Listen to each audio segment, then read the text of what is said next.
This is my last message addressed to the people of South Africa. I, without qualification, apologize for the pain and the hurt and the indignity and the damage that apartheid has done to black, brown, and Indians in South Africa.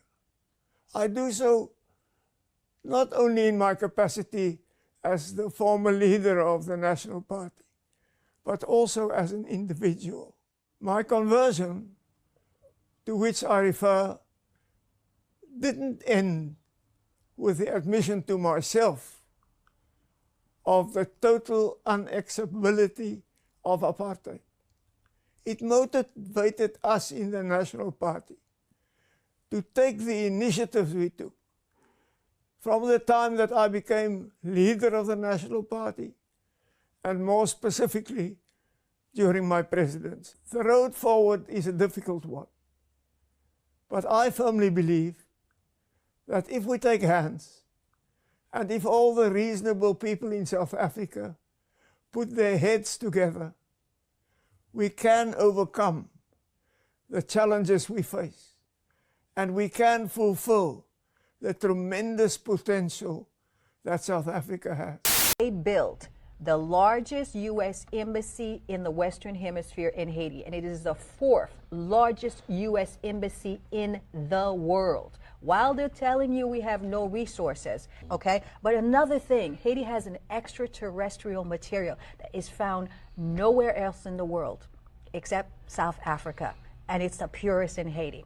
We have an asteroid mountain in different places. We have mountains, they're made of asteroid. They use this asteroid because it's the remain of this asteroid that is so heat resistant that they use for spacecrafts. 1 ton of Haiti's iridium. Iridium.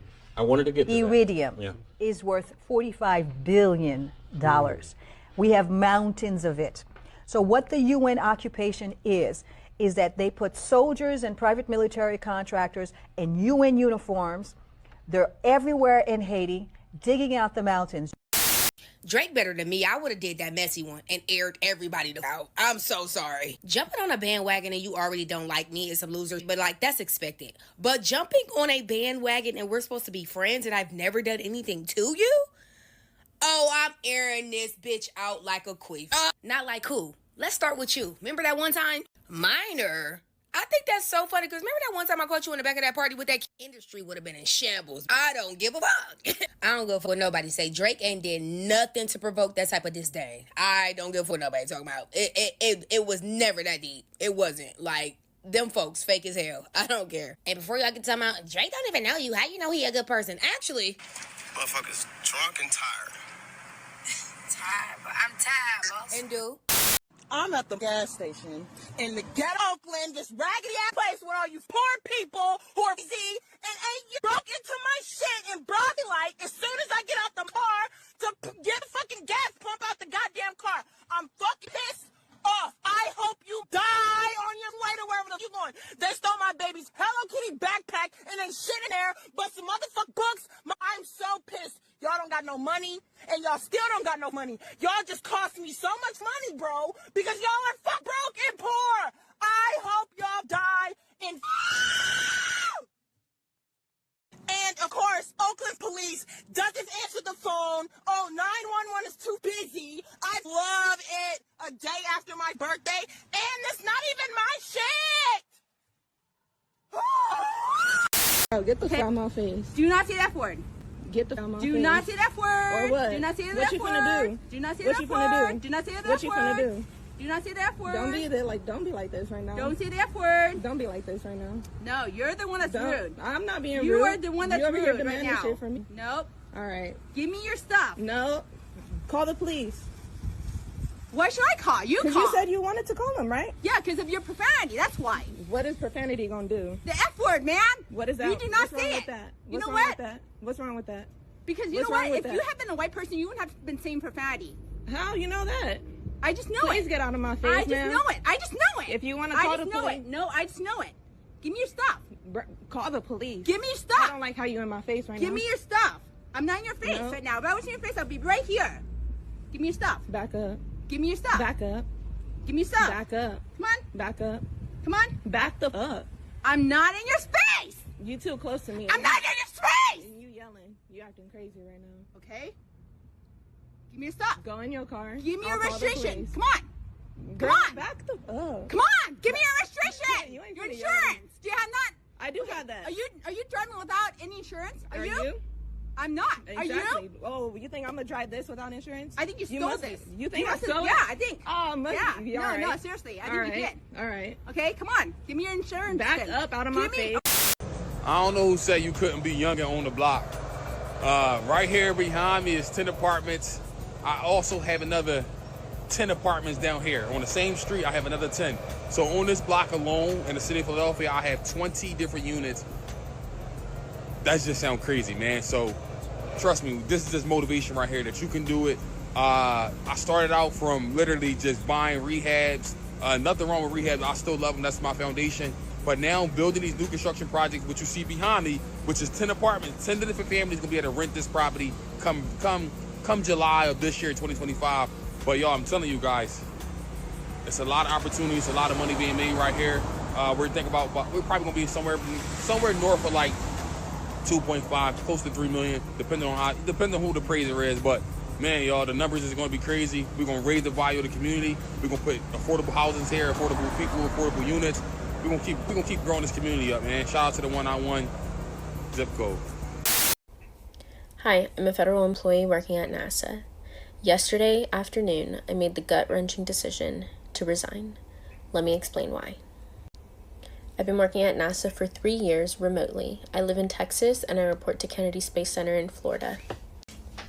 Though I understand the push for federal employees to hold the line, and myself have some healthy suspicion on how the government plans to pay us out until September 30th, I have to think about my family first. It is likely there will be efforts to continue downsizing the federal workforce even after the deferred resignation deadline. Because of this, many remote distance employees cannot relocate in good faith, knowing that their position will still be on the line. It's important to remember that civil servants are American citizens too, and many of us are resigning because we feel as though we have no other choice. Issue. But people labeled freedmen don't have to worry about all that. On top of that, in 2025, the SEIJIHITO got recognized down in Slidell, Louisiana. And we're gonna also work on modifying and intensifying the presence of the name Bob Bugan in this area. Especially since I'm now the bear. Ourself. Whereas what is now St. Tammany Parish is home to the descendants of the Muskegon-speaking mound builders, the Chatta and the Chafun, also known as the Chatta Creek. And where? So in the same 2025, as we're getting recognized, you all are having issues, at least some of you. You better hope that you got some kind of lineage that ties back to somebody in one of my ancestors, because back in 1792, you all were really encouraging the intermarriages between you all and, really us and them. You all were coming over here at some point and maybe trying to do the same thing. It was used a lot as a method to so-called get rid of who we were. So you better hope you jumped in on that train too. Otherwise, you probably got some issues. All the washing of images y'all was doing, saying that your Billy Bow legs would look like this. Yeah, we got photos of other Seminole Indians who were this color and had hairstyles just like this. It looks completely different from the images. And y'all tried to label these people Africans when we knew that wasn't the fact. Now you're hoping you don't get caught up in one of these little raids and become another number.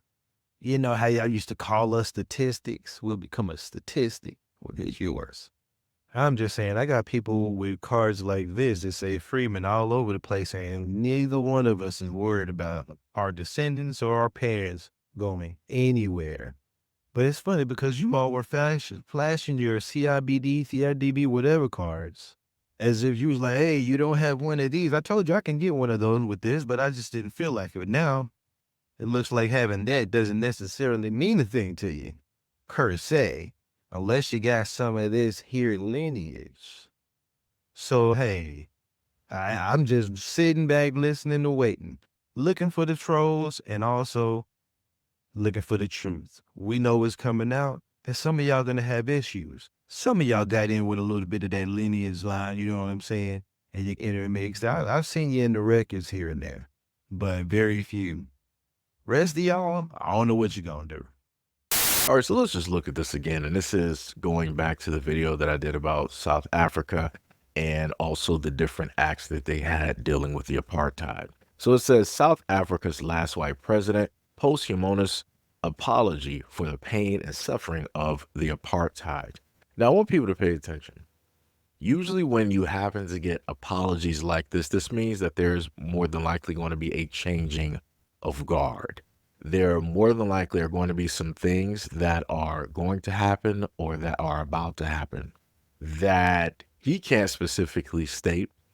He's not going to, outwardly say them, but he's going to try to, wash a little bit of the quote unquote blood off of his hands and the hands of his family by trying to excuse away or AKA apologize for what it is that is taking place. Try to apologize for the amount of the Boer families out there that he decided to entice, enthrall, right? Energize into feeling a certain type of way when it deals with the Black South Africans that are there and how it is that they were treated and miseducated and jailed, and how it is that they were made to be the villains when they were simply trying to fight for their freedoms and their land and to be seen as equals, right?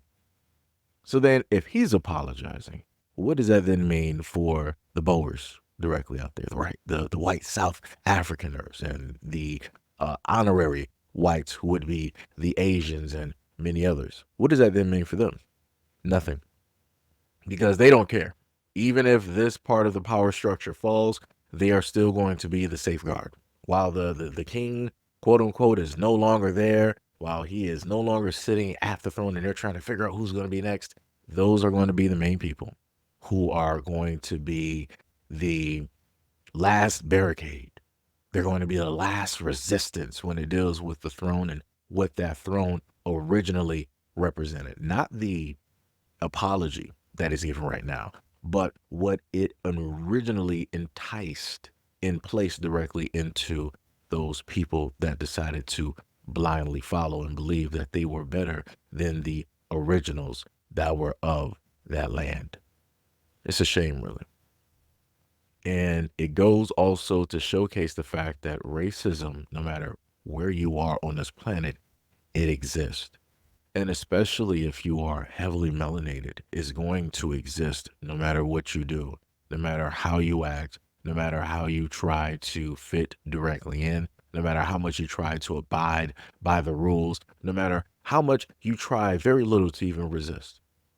You do every single thing that they ask of you to do. You make whatever sacrifices you specifically need, and they'll still take and want more and more and look for even higher, the more valuable sacrifices until you have nothing left to sacrifice.